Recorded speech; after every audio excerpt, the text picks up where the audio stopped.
FIBA World Cup qualifying tournament is just around the corner. This tournament starts on March 11th, and the deadline for a new CBA is on March 10th, so the day before all of this. Will they get a new CBA done before?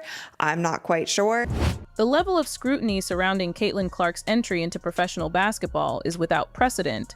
While her arrival brought significant viewership and revenue to the league, the public response has been divided between commercial enthusiasm and a persistent search for failure. TNT Sports has acquired the exclusive U.S. English language broadcast rights. This will be the first time that we get to see Caitlin Clark suit up in her senior jersey for Team USA. We have seen some of the ratings from Unrivaled, and they haven't been great.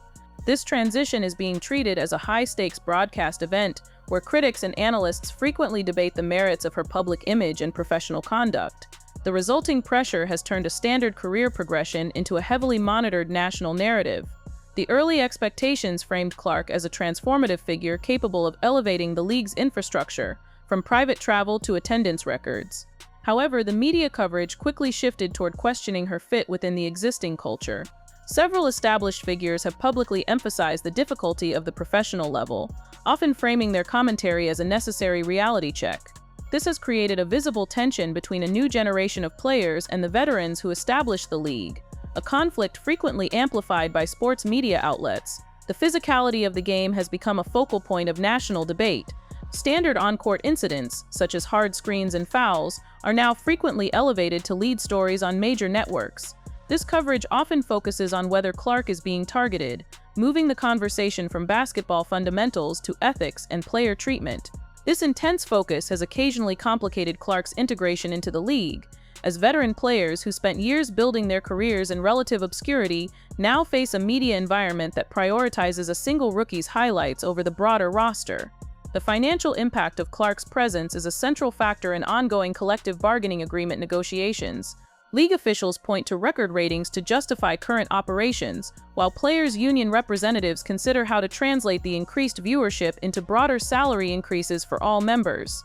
There is significant pressure on the union to balance the interests of the veteran core with the financial opportunities presented by this surge in popularity. The outcome of these negotiations will determine if this period is remembered as a successful expansion or a catalyst for labor instability. The emergence of the Unrivaled League has introduced new variables regarding player retention and off-season commitments. Media analysis often frames Clark's potential participation in alternative leagues as a test of loyalty to the WNBA's history. Additionally, networks holding broadcasting rights for multiple leagues face a potential conflict of interest as they compete for her time and viewership. Ratings for international qualifying events are now analyzed with extreme precision, with any minor fluctuation in viewership used to question the sustainability of her marketability. Beyond the public data, there is ongoing discussion regarding the personal toll of this environment. Reports of locker room isolation suggest that the constant media focus on one individual inevitably affects team dynamics. While official statements often dismiss these concerns as a standard part of professional sports, recurring reports of physical exhaustion are frequently framed by analysts as symptoms of an unsustainable workload. The media coverage often moves beyond reporting on her current performance to speculating on the long-term viability of her career. The current situation represents a fundamental clash between traditional league structures and a modern level of celebrity. Media outlets continue to prioritize Clark's narrative because of her high value as a content driver. Whether the coverage is celebratory or critical, it is fueled by the same demand for engagement. However, as the intensity of this coverage increases, it risks overshadowing the sport itself. The coming months will reveal whether the league can sustain this level of visibility, or if the focus on individual stardom will compromise the collective product. As negotiations continue and the league adapts to this increased scrutiny, it is clear that the media presence surrounding Clark has become a permanent fixture of the professional landscape. Would you like me to adjust the pacing of any specific paragraph to better suit a particular narrator's voice? The transition of a single athlete into the professional ranks has rarely commanded this level of concentrated public interest or scrutiny. While her arrival has introduced record-breaking viewership and significant financial growth to the sport, the reception has been marked by a profound duality. Her presence is undeniably a commercial success, yet there is a palpable sense of anticipation from critics waiting for her first significant professional failure. This environment functions like a national broadcast where every action is analyzed, and the legitimacy of her status is constantly debated by those who view her arrival as a disruption. Despite the tangible benefits she has brought to the league's infrastructure, the atmosphere remains one of intense observation, with many appearing to monitor her progress solely to identify the moment she falters under the weight of expectation. The initial narrative surrounding her entry was framed as a turning point, a promise of a new era defined by private travel and consistently sold-out arenas. However, the media has a documented tendency to elevate figures specifically to measure the impact of their eventual decline. The conversation quickly transitioned from her on-court performance to questions regarding her compatibility with the league's established culture. Several legendary figures have publicly commented on her arrival, not to provide mentorship, but to emphasize that a harsh professional reality was approaching. This has created a dynamic where a high-profile rookie is treated as an uninvited guest by the very people who built the foundation of the league, resulting in a generational clash that is consistently fueled by speculative reporting. The friction observed in the locker rooms was merely a precursor to the developments in sports media. When the physical nature of the game intensified, the coverage moved beyond reporting on fouls and focused instead on the ethics of player treatment. Incidents that once occupied the periphery of game summaries were suddenly elevated to the status of national lead stories for weeks at a time. This shift transformed sports journalism into something resembling a forensic investigation into whether she was being specifically targeted. Paradoxically, the media's attempts to frame her as a figure in need of protection only increased the scrutiny she faced. Veteran players who have spent a decade competing in relative obscurity have shown little inclination to offer a warm welcome to an athlete whose every move is treated as a historic event by analysts who, until recently, could not name a fraction of the league's roster. The financial implications of this popularity are now a primary point of contention in collective bargaining agreement negotiations. Her name has become a central factor in how both the league and the players' union approach their demands. On one side, league officials point to her ratings to justify existing structures, while on the other, players are questioning why this increased revenue has not yet resulted in a universal payday. The union is currently navigating a difficult position, caught between protecting its veteran core and capitalizing on the rookie who fundamentally altered the league's valuation. This is a delicate balance where any miscalculation could lead to a labor dispute, and the media is already positioned to decide whether she will be blamed for a potential strike or credited for demanding better conditions. Compounding this tension is the emergence of the unrivaled league and rumors that she may be seeking alternative professional paths. Media analysis frequently frames her interest in off-season leagues as a slight against the WNBA's history, often demanding a level of traditionalism from her that is rarely expected of others in an era of maximized earnings. This has created a conflict of interest, where networks holding rights to multiple leagues find themselves competing with their own programming for her time. Every appearance is analyzed with extreme precision, comparing her viewership numbers against those of established stars. It is an environment where she is expected to maintain peak ratings at all times, as any minor decline is immediately met with pre-written narratives questioning if the initial excitement has reached its expiration. The most difficult aspect to quantify is the personal toll this environment takes behind the scenes. While post-game statements often characterize the pressure as just part of the game, reports of locker room isolation have become increasingly common.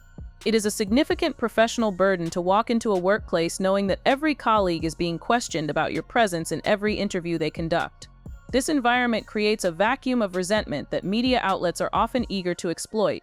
Even routine issues such as physical exhaustion or minor injuries are no longer treated as standard athletic concerns. Instead, they are framed as warning signs or consequences of her workload.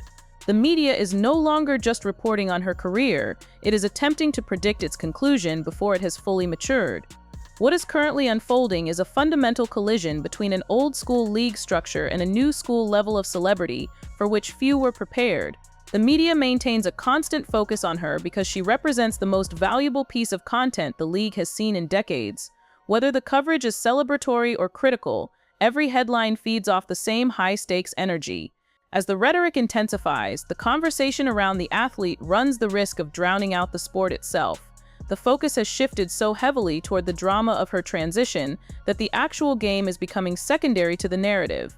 As the league enters its next phase of negotiation, it remains to be seen how it will manage this level of visibility. If the media continues to treat the athlete as a commercial product rather than a player, the resulting environment may undermine the very growth they are attempting to document. The coming months will reveal whether the league can handle this unprecedented spotlight or if the intensity will prove to be too much for the current system. The noise surrounding her career is not expected to dissipate, and those controlling the narrative show no signs of allowing for a period of professional normalcy. The scrutiny directed at this specific draft class extends beyond individual performance and into the broader mechanics of how the league markets its talent. While the focus remains centered on a single figure, her peers are simultaneously navigating an environment that has been fundamentally altered by her presence. Players like Angel Reese and Cameron Brink entered the professional ranks with their own established fan bases and significant NIL valuations, yet the media narrative frequently positions them as secondary characters or antagonists in a singular protagonist story. This binary framing, positioning one player as the standard-bearer and others as the challengers, is a deliberate strategy used by networks to generate engagement, often at the expense of a more nuanced look at the league's collective depth. By isolating one athlete as the sole driver of growth, the media inadvertently minimizes the contributions of an entire generation of players who are equally responsible for the current surge in ticket sales and jersey demand. This isolation is particularly evident in the way corporate sponsorships are being distributed. The financial landscape of the league has shifted from a model of modest team-wide endorsements to a top-heavy structure dominated by massive individual deals with global brands. When a rookie enters the league with existing partnerships with Nike, Gatorade, and State Farm, it creates a unique economic vacuum. These brands are not just investing in an athlete, they are investing in the media's ability to maintain her visibility. Consequently, the broadcast partners are incentivized to prioritize her highlights to protect the interests of their advertisers. This creates a feedback loop where the commercial success of one player becomes a self-fulfilling prophecy, driven as much by boardroom decisions as by on-court performance. This corporate backing provides a level of insulation that many veterans never enjoyed, further widening the cultural gap between those who entered the league during its leanest years and those arriving in this new era of hyper-commercialization. The technical evolution of the game itself is often lost in this sea of personality-driven coverage. While analysts spend hours debating locker room chemistry, they spend significantly less time discussing how defensive schemes have fundamentally changed to account for a new style of play. Opposing coaches are now employing aggressive blitzing strategies and high-pressure double teams, as high as 40 feet from the basket, tactics rarely seen with such consistency in previous seasons. The physical toll of navigating these defenses for 40 minutes a night is substantial, yet the conversation rarely touches on the tactical adjustments required to survive such a transition. Instead, when her shooting percentages fluctuate, it is framed as a personal struggle or a lack of preparation, rather than a testament to the sophisticated defensive game planning being deployed against her. The media's preference for drama over details means that the actual craftsmanship of the sport is being treated as secondary to the soap opera. This phenomenon draws clear parallels to the 1979 entry of Magic Johnson and Larry Bird into the NBA, an era often cited as the blueprint for league-saving narratives. However, the modern media environment operates at a velocity that makes such comparisons difficult to sustain. In the late 70s, the narrative was shaped by a handful of national newspapers and 3 major networks. Today, every possession is clipped, analyzed, and weaponized on social media within seconds. This fragmentation of media has led to a split-screen reality where traditional sports journalists are competing with influencers and algorithmic trends. The result is a fractured discourse where facts are often discarded in favor of whatever version of events generates the most digital friction. This digital environment has turned the league's fan base into a collection of warring factions, where new fans are often accused of ignoring the league's history, and old fans are accused of gatekeeping the sport from further growth. The tension between these fan bases is perhaps most visible in the discussion surrounding the league's infrastructure. The recent mandate for charter flights across the league is a direct result of the security concerns and logistical demands brought about by this new level of fame. While this is a clear victory for player health and safety, it has also sparked a debate about sustainability. Critics point to the league's historical reliance on subsidies from the NBA, questioning whether the current revenue spikes are a permanent shift or a temporary bubble.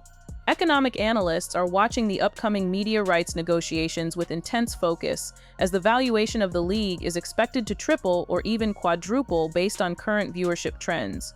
The Caitlyn effect is being priced into these deals, creating a situation where the league's future financial health is tied almost exclusively to the continued marketability of a single person. This creates an enormous amount of institutional pressure on a young athlete to remain both productive and uncontroversial, as any decline in her brand could have catastrophic implications for the league's next decade of revenue. Furthermore, the racial and social dynamics of this coverage cannot be ignored in a professional reporting context.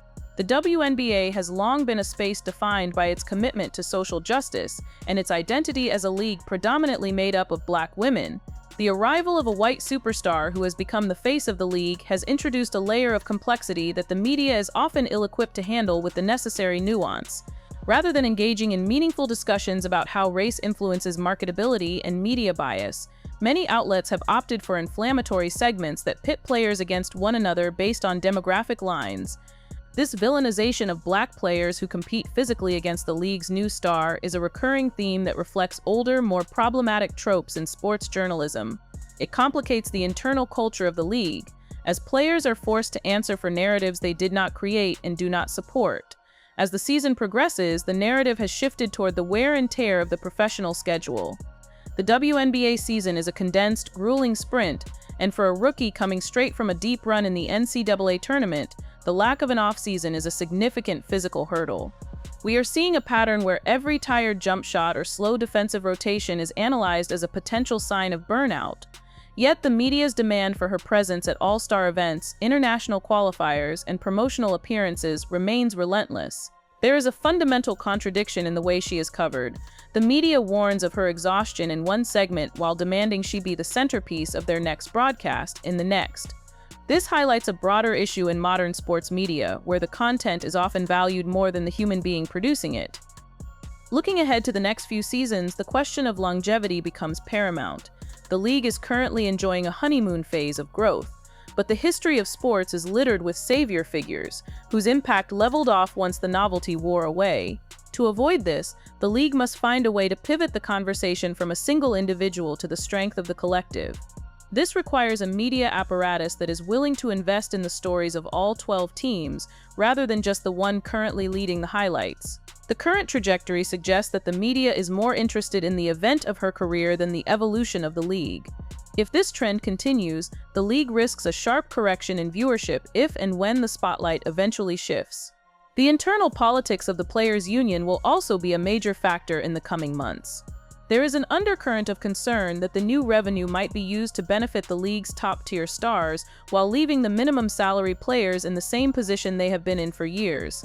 The Caitlyn effect has the power to lift all boats, but only if the upcoming CBA is structured to ensure equitable distribution. The media's obsession with her individual earnings, often comparing her modest WNBA salary to her massive endorsement deals, often misses the point that for most players in the league, the WNBA salary is their primary or only source of income. This disconnect between the superstar economy and the average player economy is a looming crisis that the media is only beginning to acknowledge. Ultimately, we are witnessing the birth of a new model for professional women's sports. The old rules of gradual growth and quiet progress have been replaced by a loud, chaotic, and highly profitable era of mass media saturation. The people holding the microphones and writing the headlines have more power than ever to shape the future of the game. Whether they use that power to build a sustainable, multifaceted league or simply to squeeze every drop of profit out of a single narrative remains to be seen. The ball is in the floor, but the noise in the arena has never been louder. The challenge for the league, and for the athlete at the center of it, is to find a way to play through that noise without losing sight of the game itself. The next negotiation, the next season, and the next decade of the sport will be defined by how the league manages the light it has finally fought to receive.